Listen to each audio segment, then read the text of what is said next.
Everyone loves a good movie, but did you ever think about how much time and work goes into finding the perfect locations for filming them? Well, BYU Weekly reporter Sariah Burdge follows a group of BYU film students into the desert to get the scoop. Every semester, BYU film students get together to create 2 short films. They're written by students, directed by students, even produced by students. And today I'm tagging along with the creators of a student film called Weeping. The whole film is really about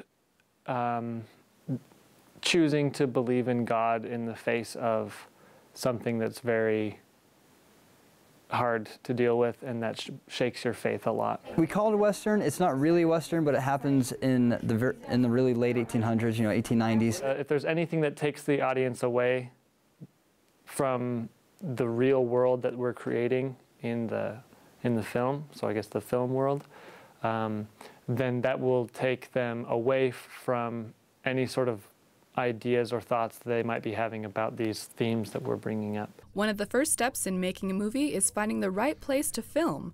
We've traveled over 45 miles south of BYU to look at a few possible cabins and a desert road. One of our guys, Ty Griffiths, who jumped on Google Maps and he looked for quite a while, and he found a couple of these little dark spots on just on the satellite map. And so he zoomed in as close as he could on them and saw that there were like fences and a couple of what looked like houses. And so he made a note of where they were, and we went out on a scout, and one of them turned out to be a big old water barrel that we couldn't use, but it had a road that, the kind of road that we were looking for, which looked awesome. And then another one that we went to was actually a house that we're probably going to use that turned out to be awesome. Cabin number 1 is authentic looking, but the team moves on to look at other options. Location scouts have already scoped out the places we're looking at. Today is all about getting approval from Jacob the director and the heads of several other departments behind the film. When they built old cabins in the West, they would need to keep it insulated.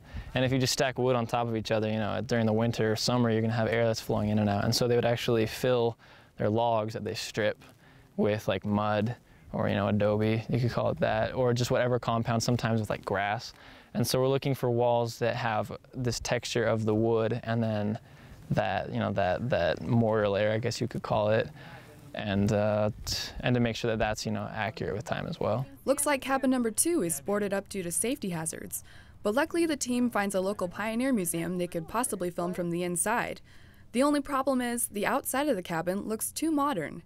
It's up to one last stop, or the locations team will have to keep searching for a better cabin. In the middle of a cattle ranch surrounded by acres of pasture is our third and final cabin. What are some of the things that you guys are kind of having a hard time with that don't really reflect the time period? Well, right up there, that square, that plywood square, is clearly not.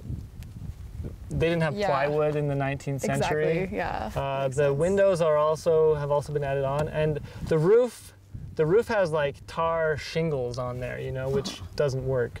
They've been put over the top of wood, But from a distance, we're thinking that it'll play. It'll hopefully seem like wood, and we'll be able to cheat. That's the great thing about cinema is the world only exists through the lens of the camera. It looks like our team has had a successful day. They found a few locations to work with, and they're one step closer to completing the film. Until then, I'm Sariah Burdge with BYU Weekly.